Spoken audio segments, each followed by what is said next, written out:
Assalamualaikum warahmatullahi wabarakatuh. Baik, di sini kami dari kelompok 5 akan menjawab beberapa pertanyaan yang telah teman-teman ajukan. Pertanyaan pertama dari Anissa Delia Safikri akan dijawab oleh Fatimah Zahra. Kepada Fatimah Zahra, silakan. Baik, terima kasih moderator. Di sini saya akan menjawab pertanyaan dari Anissa Delia.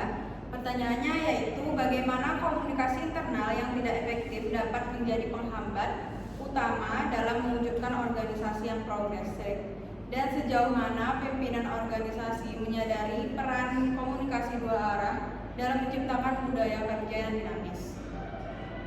Komunikasi internal yang tidak efektif bisa menjadi penghambat bagi organisasi karena informasi yang disampaikan tidak jelas.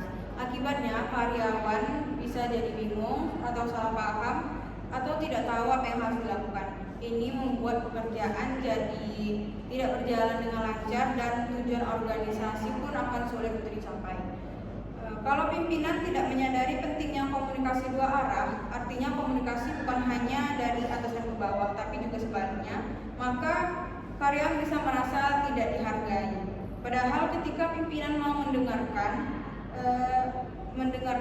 dan masukan atau ide dari bawahan, suasana kerja akan jadi lebih terbuka, semangat kerja meningkat, dan organisasi bisa berkembang lebih cepat. Jadi komunikasi dua arah itu sangat penting untuk menciptakan budaya kerja yang sehat dan maju. Sekian jawaban dari saya kembalikan kepada moderator.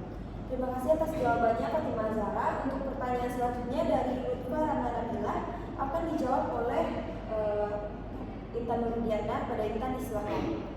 Baik, terima kasih kepada moderator. Saya akan menjawab pertanyaan dari Lutfa Ramadhanila dengan pertanyaan, gimana caranya mengatasi miskomunikasi antar anggota tim?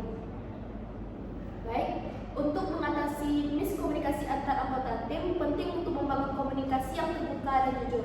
Setiap anggota tim harus merasa nyaman untuk berbicara dan berbagi informasi secara terbuka, serta meminta klarifikasi jika ada yang tidak jelas. Dengan demikian, setiap orang dapat memahami informasi yang disampaikan dengan benar dan mengurangi kesalahpahaman. Selain itu, penggunaan bahasa yang jelas dan singkat juga sangat penting dalam menghindari miskomunikasi. Tim juga dapat memanfaatkan teknologi seperti email atau platform kolaborasi untuk memfasilitasi komunikasi yang efektif. Sekian jawaban dari saya kembalikan kepada moderator. Terima kasih atas jawaban yang diberikan oleh Intan Nurdiana. Untuk pertanyaan selanjutnya dari Nadia Putri Pertama itu akan dijawab oleh Zalita. Pada Zalita, disilakan.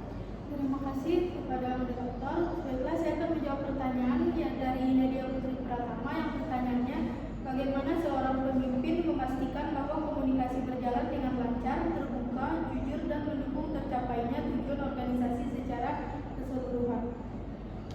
Seorang pemimpin memiliki peran kunci dalam memastikan bahwa komunikasi dalam organisasi berjalan dengan lancar, terbuka, jujur, dan mendukung tercapainya tujuan bersama. Menurut Robbins Jacks, tahun 2017 dalam buku Organizational Behavior, pemimpin yang efektif harus mampu menciptakan lingkungan komunikasi yang terbuka, di mana anggota tim merasa aman untuk menyampaikan ide, masukan maupun kritik tanpa takut mendapat penolakan atau hukuman. Pemimpin yang bertanggung jawab untuk menjadi role model dalam berkomunikasi secara jujur dan transparan, serta memastikan bahwa setiap informasi penting tersampaikan secara tepat dan jelas, tidak menyesatkan. Selain itu, pemimpin yang juga perlu aktif mendengarkan dan memberi umpan balik yang konstruktif agar komunikasi bersifat dua arah. Sekian jawaban dari saya kembalikan kepada moderator. Baik, terima kasih pada Zalita. Telah berakhir jawaban dari pertanyaan-pertanyaan yang telah teman-teman ajukan. Maka dari itu kami sudahi dengan wassalamualaikum warahmatullahi wabarakatuh.